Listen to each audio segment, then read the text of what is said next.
Good evening, everyone, and to returning trustees and staff. Hope you all had a wonderful summer, enjoyable and restful. To our new student trustees, we have Jason, we have Erica, and we have Maria. Welcome. It's very nice to have you with us. I'm sure we will enjoy your many talents throughout the year. We welcome new senior staff members, starting with our new director, Paula. Thank you. Glad to see you here, and our new superintendent.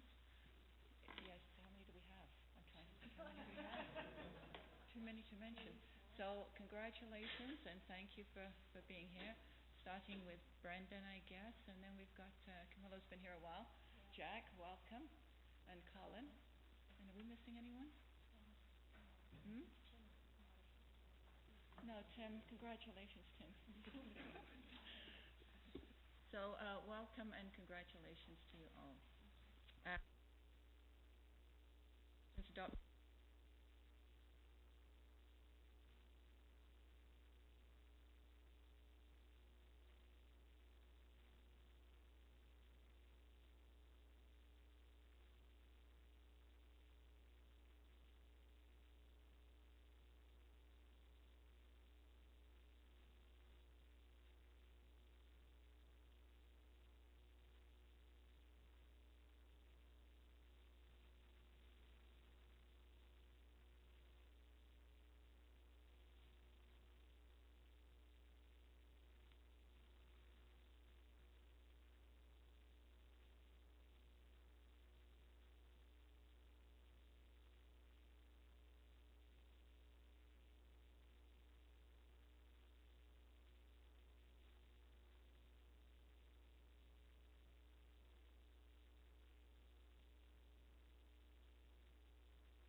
Thank you, Madam Chair. Trustees will recall that a delegation came to our June 18th board meeting. This is in response to the direction we received from the board based on that delegation. And the report from HSTS is attached as Appendix C, as is the communication to the parents, which is Appendix D. And the Ferguson Drive area was reviewed by both our planning staff, the public board planning staff, and HSTS, and we arrived at the same conclusion that there is no traffic or safety hazard in that particular area, and the report indicates such. And myself or Terrence would be happy to answer any questions trustees may have. Thank you. Madam Vice Chair. Thank you, Madam Chair. Through you to Mr. McMahon. Do you know if the parents are satisfied with this decision now, or if there are still some that are unhappy with what's been going on?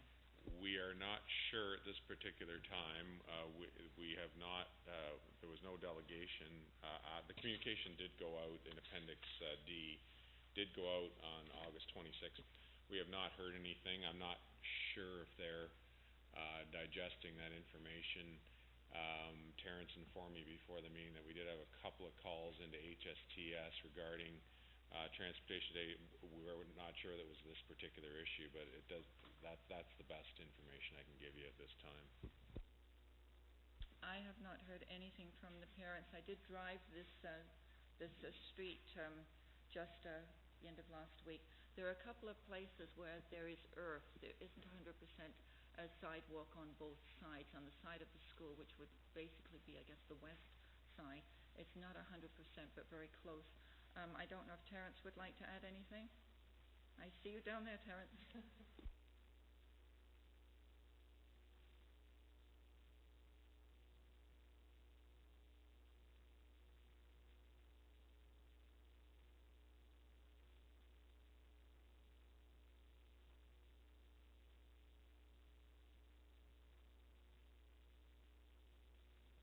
Since we now have our guests, and we welcome you, ladies, I have to remind you that as the signage indicates, tonight's board meeting is being video and voice recorded and will be posted on the board's YouTube channel. Okay. We are looking at the school drinking water lead content. Superintendent Corbaccio. Thank you, Madam Chair. You have before you our annual testing for water and lead content. All schools passed the test except for St. Luke this year, and we discovered that the problem was a pipe had corroded, and that pipe was eventually replaced during the summer as well. Also you have before you is on table 2 showing the weekly and daily schedules of when water will be flushed. And I'd be pleased to answer any questions. This information also was posted on the board website for all parents to view. Thank you. Any questions for Superintendent Corbaccio? Trustee Lemay? Thank you. Through you to Giacomo, the ones that are being tested daily, how long does that carry on? We have 4 from last year that are tested daily. That's St. Francis, St. Ignatius of Loyola, St. Joseph, and St. Vincent's. It'll be this year only. Once you receive a test that's above 10, you must do daily flushing for 2 years. Okay. So we're coming up on 2 years on those. So after next year, provided there is no exceedance next year, only St. Luke will be tested daily. Thank you. Any other questions? No? Okay. Construction reports. Superintendent Corbaccio. Oh, I'm sorry. I'm jumping over myself. I have to get back into the swing of things here. I'm sorry. Student trustees, and it is student trustee Jason is going to speak. Thank you, Madam Speaker. We'd like to take this opportunity first, Erica, myself, and I. No, it didn't make sense. Erica, Maria, and I would like to take this opportunity to say that we're very excited to be with you for this full school year and give the input of all the students.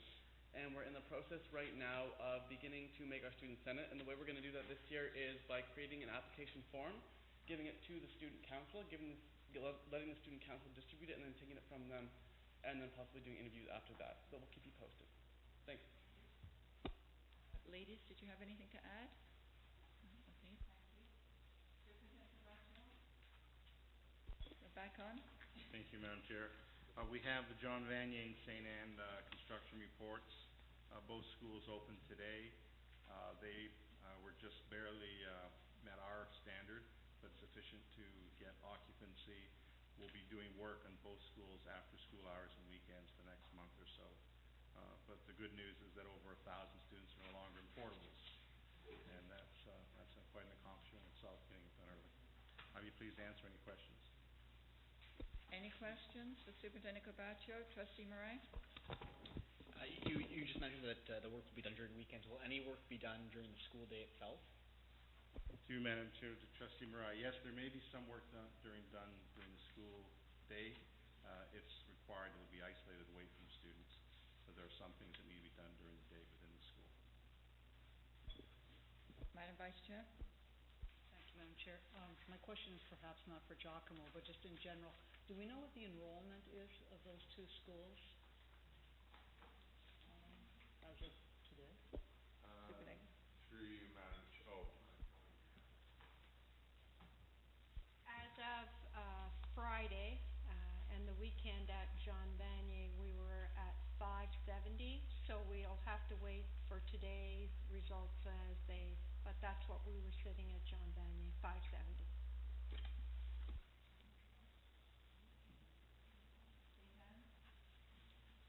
And St. Anne's was sitting at 545 as of Friday.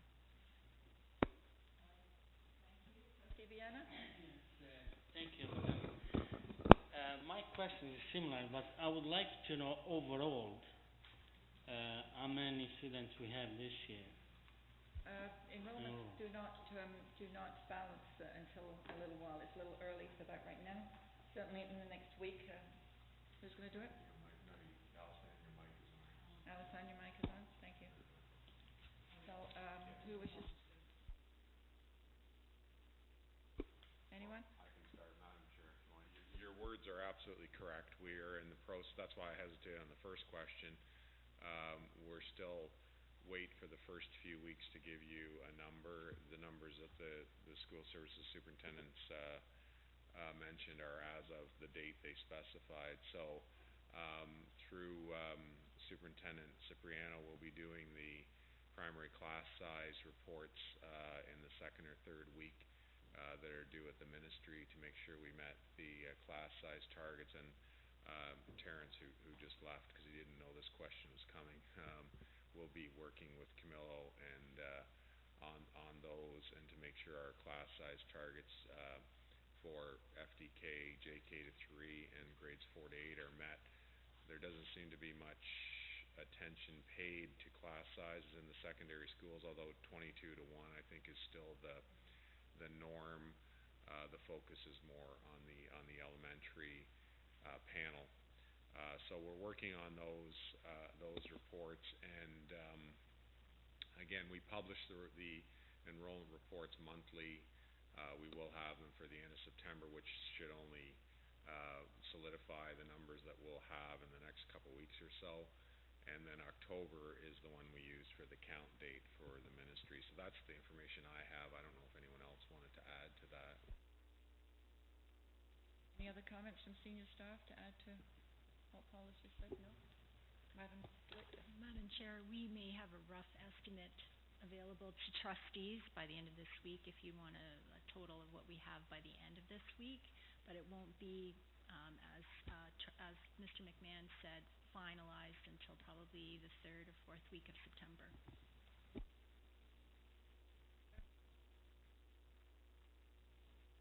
Giacomo, thank you very much on doing another phenomenal job this September. Every year I wonder if you can keep doing it, and you do. So thank you very much for getting those schools up and running.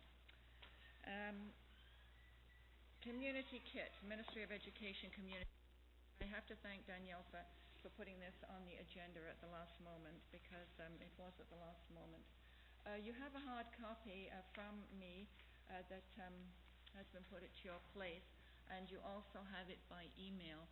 The ministry is looking at updating its vision for what we as taxpayers want to see happen for education in the province, and they're going to start updating their vision of the education system where we want to go.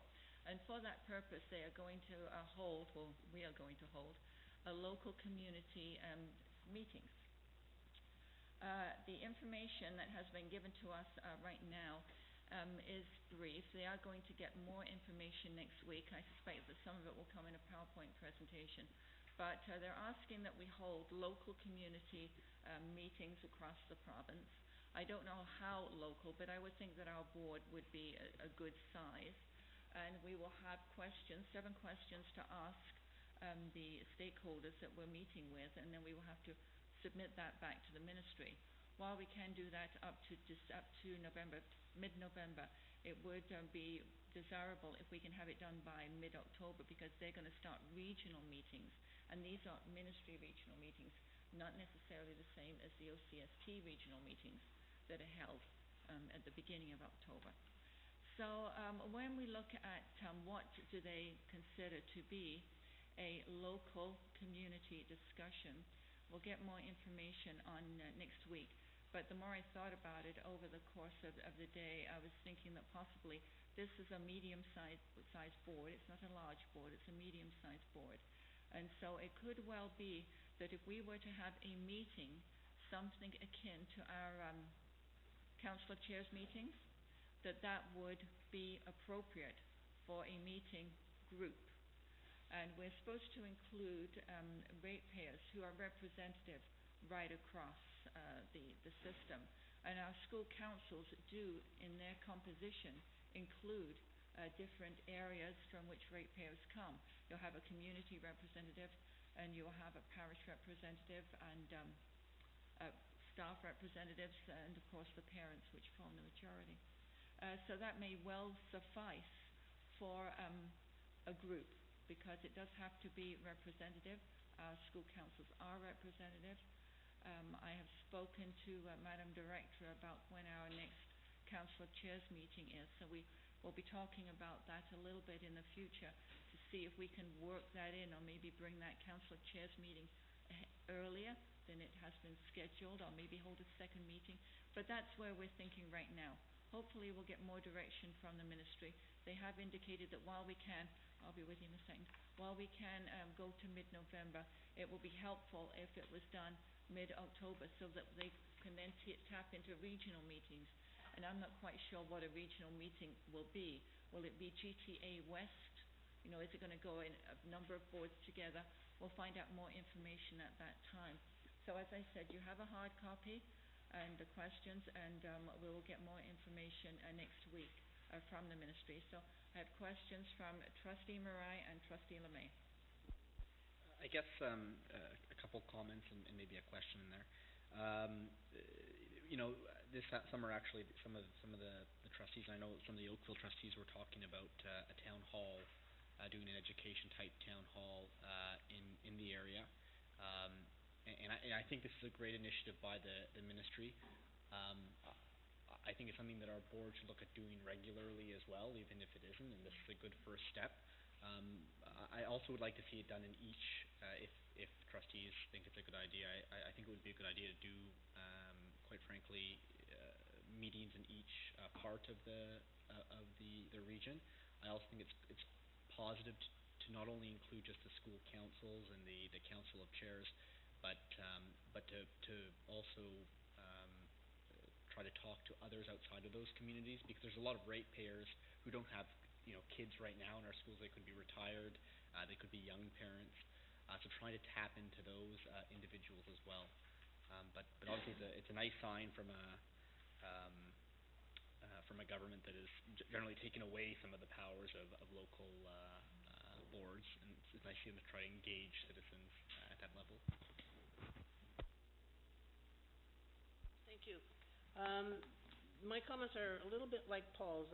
When you look at where it says the format is what is recommended for community consultation, like one or more specific meetings across the region, and I do agree with Paul that given the geographic, in numbers we're a medium-sized board, but geographically we are a big board, and I think that if you are going to have you should have four, one in Milton, one in George, one in Halton Hills, one in Oakville, one in Burlington. And I mean, you can announce these through the newspaper, through the parishes, through the schools, whatever, because it says you should be including business, research, innovation, not-for-profit, Aboriginal communities, just to name a few. So I think that you're looking for a bigger base than just the Council of Chairs or just the people who are always there. I think that there are a lot of people out there who would like to add comments to this consultation. When you read the questions, I think that it would be better for us if we are truly going to communicate with the communities to make it broader than just school councils. It's bigger than that. No problem with that. It's a decision of the board. It matters not. We can have four. That is not an issue at all. That was my first thought, but then I went to the school councils. We have to do the template. You see there are 7 questions, so we may well have 7 sets of answers coming from one board, if that's the way we do it. I don't have a problem with that. If it becomes an issue, if we have to do a board thing, then we'll have to do I guess, a lengthier one, and just to indicate that it's coming from 4 different areas. If trustees are prepared to do 4 different meetings, it's fine with me. I'll be at the 4 different meetings. There's a possibility, too, if I may, Madam Chair, that you could do it all in the same night, like have the Oakville trustees at this and that, and you could do 4 meetings in the same night, if the time is time, if it's a time pressure thing. We would have to see about that, just to see who we need at which meetings. But it's a possibility. Yeah. Okay, it is a possibility. I think we'll need technical assistance at all 4 meetings.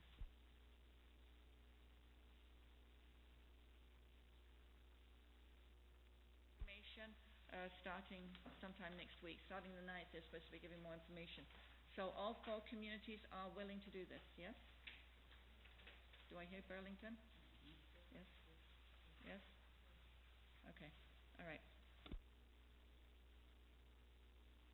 Miscellaneous information, school council parents reaching out, grants. Jack. Thank you.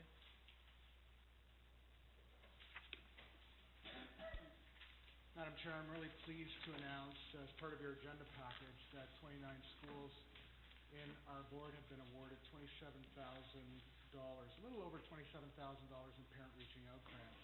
What you don't have in your package that I'd also like to announce is that 2 projects were approved for regional Parent Reaching Out grants. And I'll give you some details on one of them, because the CPIC Parent Speaker Series you've probably heard about already, but there was another application from our multicultural liaison, Carm Kondo, and she applied for a parent engagement workshops and conference, Diversity Lives and Grows in Halton, and here's the description. The Multicultural Advisory Newcomer Parent and Community Partners Committee, in partnership with the school board, will host sessions across Burlington, Oakville, Milton, and Halton Hills for newcomer parents and families to learn about the many ways they can be more involved with their children's education and how to access community resources. Orientation tools for newcomers to the board will also be enhanced. So we're really pleased that we got 2 regional grants along with the other school-based grants. I'll report that one school was not successful in their Parent Reaching Out grant, and I will pledge to make sure they will be successful next year, along with a few other schools that haven't applied in the past. So lots of good to build on there, and if you have any questions, I'm happy to answer. Thank you. Any questions for Assistant Superintendent Ego? Nope. Great work. Thank you. Thank you. So next, let's just see where we are now. Correspondence, 12.1, a letter from Ted Arnott to the Honourable Liz Sandals is attached. And that just reminds me that at our next meeting we will be having it at Holy Cross, and we have invited Ted Arnott to join us for a tour of the facility if he's available. Though he was there just a couple of months ago when Mark and I took him through. Okay, we're talking about facility replacement for that school. We don't have any open questions, so now we will go into the in-camera. All right. Sorry? Yes, there we go. Okay. So thank you very much, ladies. Thank you.